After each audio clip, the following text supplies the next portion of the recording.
Nagpapaungmanin ako at wala na kasing time, May 1, alam naman natin holiday na. So, palibhasa, andito ako sa Senate, naglabas na rin ako ng ilang findings, ang tawag ko further findings. Subalit naglabas na ako nung nasa Cebu nung Sunday, pero super tsaka ng sound, walang marinig at hindi magkaintindihan. So ipapaliwanag ko, once again, I would like to announce that the Committee on Foreign Relations has further findings following up on the preliminary findings initially issued several weeks ago. Matapos ang tatlong hearing, tatlo na naman ang aming findings at natuklasan. Unang-una, ang pag-aresto at pagsuko kay dating Pangulong Rodrigo Duterte sa ICC ay klarong may motibong politikal. May malinaw na pattern na kung saan may malalaking kaganapang pampolitika bago ang mahahalagang pahayag at aksyon ng administrasyon kaugnay sa ICC. Makaraang magsimulang magpahayag si PRRD ng mga batikos laban sa People's Initiative o sa pagpapalit ng ating saligang batas. Sumagot ang ating Pangulo na ang Pilipinas ay isang open country at kikilos lamang ang gobyerno kung may illegal na gagawin ng ICC. Ngunit matapos dumalo si dating Pangulo sa pagdinig ng Quadcom noong 11 November 2024, sumagot ang ating Executive Secretary na maaring makipagtulungan ang mga lokal na otoridad sa Interpol kung hihingi ng tulong ang ICC. Biglang nagbago ang tunog ng gobyerno. Matapos kumambyo ang ilang pro-administration congressmen tungkol sa impeachment labang kay VP Sara dahil sa napakalaking peace rally ng INC noong Enero 13, bumalikwas ang administrasyon sa pamamagitan ng pagkatha ng Oplan Tugis or Operation Pursuit sa Ingles na rineport ng New York Times kasunod ng pahayag ng kalihim ng katarungan na bukas ang administrasyon makipag-usap na sa ICC tungkol sa ilang pamamaraan ng kooperasyon. Maliwanag ang pag-aresto kay dating Pangulo ay bahagi ng malawakang pagsisikap ng gobyerno na pabagsakin ang mga Duterte bago mag-2028 election pa. Ang unang malinaw na pagtangka upang pabagsakin ay sa pamamagitan ng PI na magsilbing panimula sa pagbabago ng probisyon ng ating konstitusyon para hadlangan makabalik sa 2028. Nang mabigo ito, nagmadali na siraan ang pangalan ng mag-ama. Noong Mayo 2024, sinimulan na ng Kongreso sa Committee ng Human Rights ang pagsisiyasat tungkol sa EJK, pinalawak noong Agosto 2024 at doon na nagmula ang pagbuo ng Quadcom. Dumating sa bansa ang mga kinatawan ng ICC noong October 2024. At sa tulong ng gobyerno, nakalap nila ang mga dokumentong kailangan para makakuha ng warrant of arrest. Samantalang nagsagawa ng sarili nitong investigasyon, ang DOJ naman hinggil sa EJK noong ika-4 ng Nobyembro sa pamamagitan ng kanilang Memo 778. Dahil nananatili pa ring banta si VP Sara kahit wala na ang tatay niya, nagsagawa naman ang Kamara ng investigasyon sa confidential funds ng OVP at sa huli na-impeach si VP. Napatunayan ang motibong politikal na napag-aresto sa turnover kay PRRD sa pamagitan ng mid-election final campaign sprint action plan ng Lakas CMD noong nagtipon-tipon ang matataas ng opisyal noong petsang 22 ng Abril. Nakaraang ilang linggo lamang, inilarawan ang mga nagawang mga Oplan Horus, isang operasyon na inilunsad noong Abril 2024 na naglalayong pabagsakin ang dalawang Duterte. Sa bahagi ng action plan, How to Attack, tinukoy ng ilang ahensya ng gobyerno, kabilang ang PNP, Kamara ng Kinatawan, sa nakipagtulungan ng dating Senador Antonio Trillanes upang tulungan ng ICC prosecutor makakuha ng warrant sa pag-aresto ng dating Pangulo. Binanggit din na nakuha ang kinakailangan boto para sa impeachment ni VP sa pamamagitan ng paggamit ng tinatawag na soft projects katulad ng AIX, AKAP at TUPAD. Doon naman sa bahaging following strategies and moves, tinukoy na kailangan pabilisin ang impeachment ni VP Sara at makakuha ang boto sa Senado sa pamamagitan na naman ng pamimigay ng proyektong for later release or yung mahiwagang FLR bilang gantimpala sa tamang bumotong mga senador.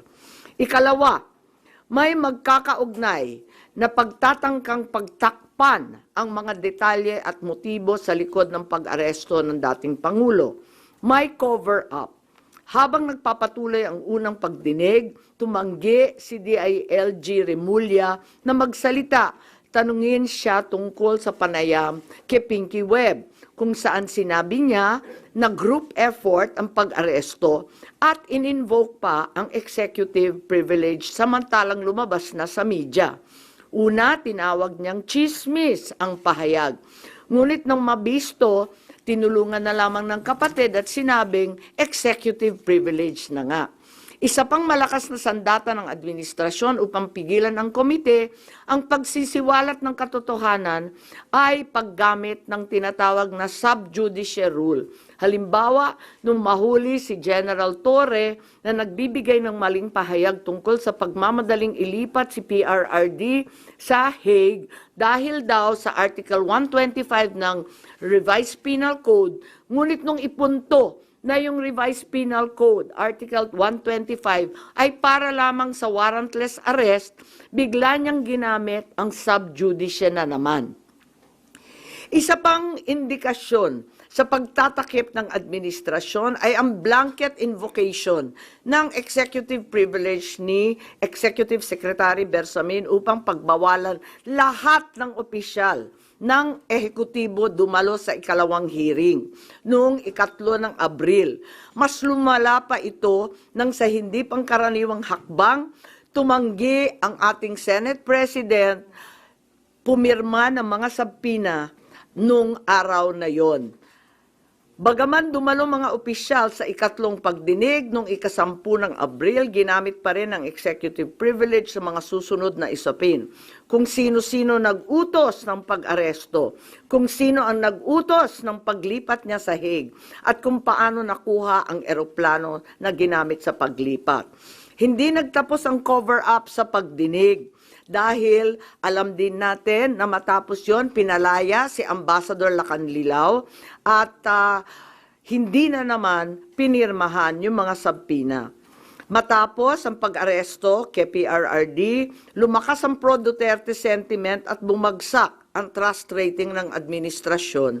Ayon sa isang mapagkakatiwalaang source, naglunsad na ngayon ang administrasyon ng isang communication plan upang ilihis ang atensyon ng publiko patungo sa mga issue ng West Philippine Sea at di umanong disinformation ng mga tinatawag na China trolls ng kanilang embassy.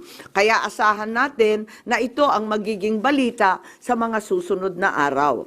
Hindi inaasahan ang political backlash sa pag-aresto sa dating Pangulo, kaya ngayon sinusubukan nilang kontrolin ang sitwasyon sa pamamagitan ng pag-focus sa West Philippine Sea, pagsisi sa China, at sa huli ay iuugnay ang pagtaas ng suporta kay Duterte sa sinasabing kampanya disinformation ng China.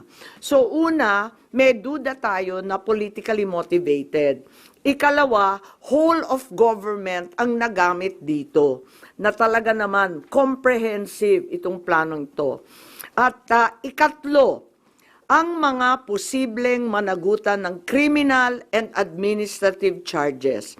At iminumungkahi namin na imbestigahan ng Office of the Ombudsman ang mga sumusunod. Una, si DOJ Secretary Remulla Boying maaring managot sa violation of RA 3019 anti-graft and corrupt practices for sanctioning an invalid administrative arrest against the former president in contravention of the ruling of the Supreme Court in the 2023 case of immigration versus Juan Wenle. Maliwanag na napakadaming kondisyon, kwalifikasyon at requirement na isinaad ng ating Korte Suprema doon. Ikalawa, usurpation ng DOJ ng judicial functions. Kahit hindi sila korte, naghahatol sila na halos sila ang naging husgado. Ikatlo, grave misconduct and conduct prejudicial to the best interest of public service.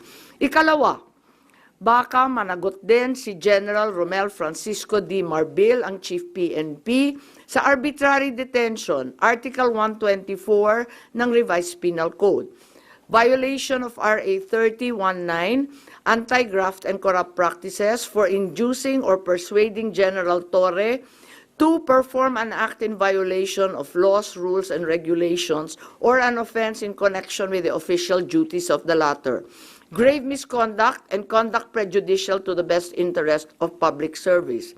Andito rin sa mga nakalista at ayon din sa payo ni dating Supreme Court Justice na nagpayo sa atin na malahil si SILG Secretary John Vic Remulla ay maakusahan din ng arbitrary detention katulad nung iba. Violation of 31.9 for inducing General Torre and Marbil to perform an act in violation of the Constitution and our laws. Ikatlo, grave misconduct and conduct prejudicial to the best interest of public service. Ang ikaapat na maaring patawan din ng kaso ay si General Nicolas Torre III. Maaring managot sa arbitrary detention. 2 counts of arbitrary detention, not only against the former president, but also against former Executive Secretary Medialdea. Ikalawa, violation of RA 7439 for not allowing the former president to be visited by VP Sara, both his daughter and his named counsel, and for forcing the former president's lawyers to leave him. Also, the violation of 3019 for allowing himself to be induced or persuaded by General Marbil or SILG Remulla to perform an act in violation of law, rules, and regulations in connection with his official functions. Grave misconduct and conduct prejudicial to the best interest of public service ay maaari ring ipataw laban kay General Torre. Ikalima, Ambassador Marcos V. Lacanilao. Maaring managot sa usurpation of official functions, Article 177 of the Revised Penal Code, pagsisinungaling sa ibang kaso at perjury sa ilalim ng Article 183 of the Revised Penal Code, false testimony in other cases, and perjury in solemn affirmation under Article 183 of the Revised Penal Code, at conduct prejudicial to the best interest of the service. So ito ang further findings namin. Hindi ko masara yung investigasyon kasi marami pa ring mga issue katulad ng sinong tumulong sa ICC, yung tungkol sa eroplano na nanatiling bukas at masalimuot. So, nais kong ipakita ang isang video na nagawa na ganito rin ang pahayag. Simulan po natin ang video na maaring mapanood ng ating mga kaibigan. Enero 28, 2024, sa first Maisog Rally sa Davao, nagliyab ang balita at social media. Matapang, walang preno. Mr. President, baka susunod ka sa dinaanan ng tatay mo. Diyan ako takot. Ayaw ko mangyari sa iyo yan. Nagbato ng maaanghang na salita si dating Pangulong Rodrigo Duterte laban kay Pangulong Marcos tungkol sa di umano'y paggamit ng droga at ang kontrobersyal na People's Initiative. Sino man magsabi na walang paki ang Senado sa usaping ito, isa lang ang masasabi ko, walang gamot sa kakapalan ng mukha mo. Sa Senado, sa kapareho at sumunod pang mga buwan, si Senator Amy ang nanguna. Pakialam sa PI, wala kayong pakialam sa PI, wala kayong pakialam sa PI. Siya ang unang nagtawag ng pansin. Siya ang unang nagtanong, para kanino ba talaga ang PI na yan? Marso 2024, sa kabila ng bangayan sa harap ng sambayanan, narinig natin si Pangulong Marcos. Matatag, matapang. The International Criminal Court has no jurisdiction over the Philippines as we remain to have a working judicial system and law enforcement mechanisms. Walang jurisdiksyon ang ICC sa Pilipinas. Sa sabong, nagpagpag siya ng balahibo. Ang hindi natin alam, paghupa ng alikabok ay nagsimula ng ilatag ang plano para muling sumagi sa ICC. Kaya pagtungtong ng Mayo, tahimik ngunit mabilis ang galaw. Isinumite ng DOJ ang legal brief para sa posibleng pag-aresto kay FPRRD. Isang pagtataksil na walang nakapansin. Hunyo, pumutok ang balita. Nagbitaw si VP Sara bilang DepEd Secretary. Tendered my resignation as the Secretary of Education effective July 19, 2024. Isang babae ng tapang ngunit walang nagawa dahil sa likod ang tama. Agosto, isinagawa ang unang Quadcom hearing laban kay FPRRD habang inuusig ng COA ang confidential funds ni VP. Ang hindi natin alam, sa gitna ng lahat ng ito, itinalaga na ni PBBM si Marcos Lacanilao bilang Special Envoy ng Transnational Crimes na siyang magsusuko kay FPRRD. At maluwag na rin pinapasok ng bansa ang mga tiga-ICC noong Oktubre. Walang bahid ng pagtutol, walang balak na ipagtanggol ang kapwa Pilipino. Nobyembre, nag-iba na ang ihip ng hangin. Matatag, matapang, walang bahid ng pag-aalinlangan. Narinig muli natin si Pangulong Marcos, ngunit iba na ang sinabi. If yun ang gugustuhin ni PRRD, hindi naman kami haharang doon sa mga ICC. Para tabunan ang galawan, pinaingay ang impeachment complaints laban kay VP Sara. The Office of the Secretary General will transmit the 2 impeachment complaints filed against Vice President Sara Duterte. Kahit pa nagkaroon ng INC rally noong Disyembre, naidiin pa rin ang impeachment sa Kongreso. Planado na rin ang pagpirma ng questionableng 2025 budget kahit bat-bat ng anomalya. Enero 25, 2025, sinimulan na ang Oplan Tugis o Operation Pursuit, ang lihim na operasyon para hulihin si Duterte. Pagsampa ng Pebrero, nag-apply ng arrest warrant ang ICC prosecutor. Isang tahimik na pag-uusig habang tayo'y pinaiikot ng mga rally at press release. Marso, muling nilinlang ang bayan. Humingi daw ng 60-day extension ang DOJ para sa EJK report noong Marso 6. Pero ang totoo, makabinbin na ang arrest warrant mula sa ICC chamber Marso 7 hanggang 10. Ang hindi natin alam, Marso 11, 2025, sa kanyang pagbalik sa Pilipinas, hindi pa man bumababa ng eroplano si FPRRD, isinagawa na ang pag-aresto.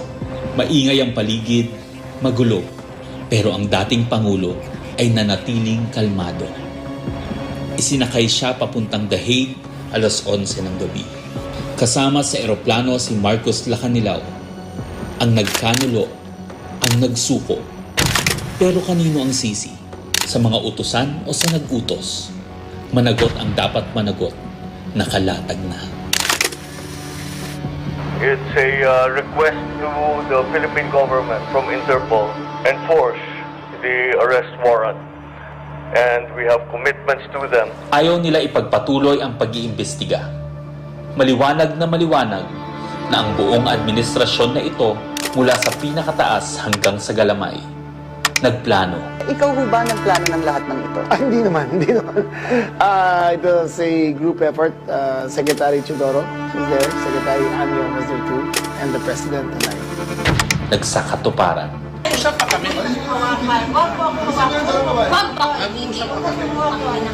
Kayo mga Wag mo hawakan yung nanay ko! Nagkagulo. Tayong magawa, wala tayong magawa dahil mismo ang gobyerno. Nagtakpanan. Mamili ka. Kapag warrantless arrest, edi may period. Kapag may warrant, walang period. I'm being cautioned by the DOJ, ma'am, that it may be sub judice already to discuss that because of the habeas corpus pending in the Supreme Court. Ngunit lumabas ang buong katotohanan. Ganito pala ang bagong Pilipinas. Hindi man lang natin alam. Tahimik ang pagtataksil. There was no red notice and what was issued was merely a diffusion. Tahimik ang pagwasak. Paliwanag mong maigi, representative ka ba ng Pilipinas or representative ng Interpol? Pipili ka lang. Nirepresent ko po ang Interpol NCB Manila. So mali itong papel na to. Harapan ang pagtalikod.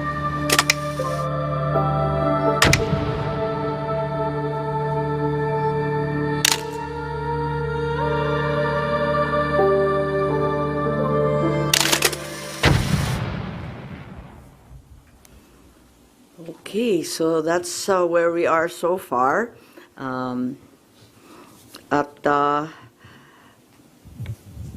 Mahirap hindian ang sinasabi sa bidyong yan na may isang malawakang plano na may kinalaman sa politika at sa 2028. Yun. Hello. Po. Ma'am, how's your relationship with the President? Nakapag-usap na po kayo? No, I haven't seen him in ages. I'm sure he's not happy about what's happening. I'm certainly miserable about these developments. Sinasabi niyong plano ng gobyerno, pinlano ito, politically motivated. You think PBBM allowed this po? Hindi ko alam, inako ni SOJ Boying Remulla na siya nag-utos. Ngayon hindi ko alam kasi sa isang banda, masasabing alter ego ang bawat membro ng kabinete. Sa ibang banda naman, kusang ginawa ni Secretary of Justice. May pinaimbestigahan kayo sa Office of the Ombudsman, so i-furnish niyo sila ng copy ng findings ninyo, ma'am? Yes, definitely. Papadala natin doon. Dahil, as we know, this is only in aid of legislation at may mga legislation na rin kaming naiisip hinggil sa mga usaping ito. Kailangan i-forward na namin sa iba't ibang korte. Ma'am, itong findings ninyo, official na to, so no more hearings? Hindi ko pa alam. Ang tawag ko nga further findings because I'm not certain that we can close this. There are also allegations that, first of all, several weeks ago, a draft was mooted involving a warrant of arrest of 5 police officers, including Senator Ronald Bato de la Rosa. Of late, there has been a rumor, once again, that the Vice President will in fact be issued by the ICC a warrant immediately. So, alam natin na si VP Sara ay nandun sa listahan. Pero alam ko na nasa ibaba siya, no? Doon sa mga pinangalanan. Ngunit, ilang araw nakalipas, may mga report na siya na ang uunahin. Sorry, where did you get this information, ma'am? Nasusunod si VP Sara na arestuhin? Uso naman ang chismis ngayon. Chismis rin po. Meaning, no credible source, ma'am? Not yet. A few incredible sources, but nevertheless, we have to pay heed. And let me make it clear, I will oppose that warrant with everything I have. Foremost, the administration has said time and time again through the President himself that the ICC has no jurisdiction in the Philippines. Therefore, any warrant of arrest by the ICC cannot be enforced in this country for lack of jurisdiction. It is nothing, that warrant from the ICC, but a mere scrap of paper. Walang bale yun. In addition, there's no basis for the Philippine government to cooperate with the Interpol in enforcing an ICC warrant. The mere fact that a void warrant is transmitted through Interpol does not make it less void, does not make it valid. At ikatlo, as the hearings have established, the circumstances surrounding the investigations of the ICC in this country, the incidents leading to the issuance of these ICC warrants, and the enforcement of such warrants are politically motivated and really are in violation of Article 3 of the Constitution of the Interpol itself, which prohibits the Interpol from participating in any intervention or activity of a political character. Ma'am, sabi niyo, you will do everything para harangin sakaling magkaroon na rin ng arrest warrant laban kay VP Sara. Ano Well, po mga action ang gagawin niyo? Wala tayong balak na isuko ang soberanya ng Pilipinas at ibaliwala ang ating husgado. So hindi baka maireklamo kayo ng obstruction of justice just in case? Hindi ko po alam. So ano mga action ang gagawin niyo, ma'am, para harangin sakali? Iniisip pa kung anong kailangan gawin dahil tulad nga ng sinabi ko, haka-haka pa lamang ito. Ngunit sa nakita natin sa mga nakaraang 2 taon, itong mga haka-haka, duda, suspetsa, madalas nagiging totoo. So may mga preparation na rin si VP Sara dyan sa chismis na natanggap niya, ma'am? Marahil po. Pero yung warrant na paparating para kay Senator Bato and other former police officials, credible na po yung source nyo dun, ma'am? Parang, kasi maliwanag yung listahan, pero andun siya sa sumunod na listahan ng ICC, di ba? Andun siya sa warrant, kaya't inaakala namin na yun na ang susunod. Pero hanggang ngayon, wala naman inilalabas at nagbago ang ihip ng hangin at ang balita ay si VP Sara. Ma'am, kanina nabanggit niyo po kanina na part ng diversionary tactic yung paglabas ng issue ng supposed paid trolls ng Chinese Embassy in Manila.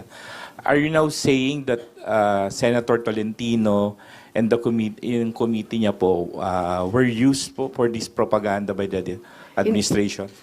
Ay hindi ko naman gawain bumatikos ng kapwa senador, pero ang alam ko may utos talaga sa admin media na i-divert at mag-squid tactics ng bonggang-bongga, i-divert sa iba't ibang balita, tulad ng mga sagupaan, yung fake news nga na tinake over na, yung kung ano-anong mga isla at islet, tapos yung balita ng 20 pesos rice, sinabay-sabay para ilayo sa tunay na problema. But as a sitting senator po, kayo po hindi kayo nababahala if there's some truth to it na although it's a widespread speculation na even before pa na gumagamit yung China ng machinery, ng propaganda machinery regarding sa WPS issue. Naku naman, sigurado tayong meron. Walang pagkakaila, walang duda na meron silang makinarya para dyan. Meron din ang mga Amerikano, meron din yung iba't ibang mga malalaking bansa. Marami talagang nakikialam. Next time po. Ma'am, how do you feel about people saying na hindi maganda na kayo po kinampihan nyo yung mga Dutertes, yung kalaban ng kapatid nyo, more than dun sa kadugo nyo po sa si President Marcos? How do you feel about that? Masamang-masama ang loob ko, ngunit ang akin lamang, kailanman hindi kami nag-away ng aking kapatid. Yung mga amuyong sa palasyo, yung mga nariyan, yung mga lulong, ayun, sila po ang ating kaaway. At hindi ko naman kinakampihan ang isang panig laban sa isa. Ang pinapanigan ko lamang ay ang soberanya ng Pilipinas na isinusuko natin. Nakakahiya naman itong ginagawa natin na. Ma'am, sino daw yung lulong? Abangan po ninyo. Abangan po ninyo. Pero ma'am, hindi ba in a way parang baka ma-destabilize yung leadership mismo ng kapatid nyo dito sa mga nagiging findings at mga statements nyo against people around him? Hindi ko linalabanan ng sinuman, binabasa ko lang ang lumabas sa katibayan mula sa hearing. Wala akong magagawa kung litaw ng litaw ang katotohanan. So, okay lang kung medyo makadestabilize ito sa leadership ni... Wala tayong pagnanais mag-destabilize sa Pilipinas. Marami na tayong problema. Ngunit ang katotohanan ay kinakailangan mangibabaw sa lahat. Alas na lang po. Ma'am, may balita na parang may intention na ang manalo ay mga pro-China, and then kapag nanalo, ipapa-repeal yung batas about yung maritime zone law. Wala akong alam kung tungkol dyan. Ako ay tanging pro-Pilipino. Ipaglalaban ko ang ating bansa tulad ng ginawa ng tatay ko sa sino man at anumang dambuhalang kapangyarihan. Sen, good morning. Do you think yung pagsasampa ng reklamo sa ombudsman could help deter kung ano man yung susunod na plano ng ICC para magdalawang isip yung mga nagpatupad nung una kay dating Pangulo? Sana po. Sana po. Inaasahan ko po. Kailan po kaya yung Tignan pagsasampa ng natin, reklamo? tignan natin kung anong magagawa. Ito lang yung mula sa amin sa findings, ito ang lumilitaw at saka si Justice Ascona, sabi niya may labag talaga sa ating saligang batas, sa ating mga batas na pinaiiral at kinakailangan managot yung naglabag.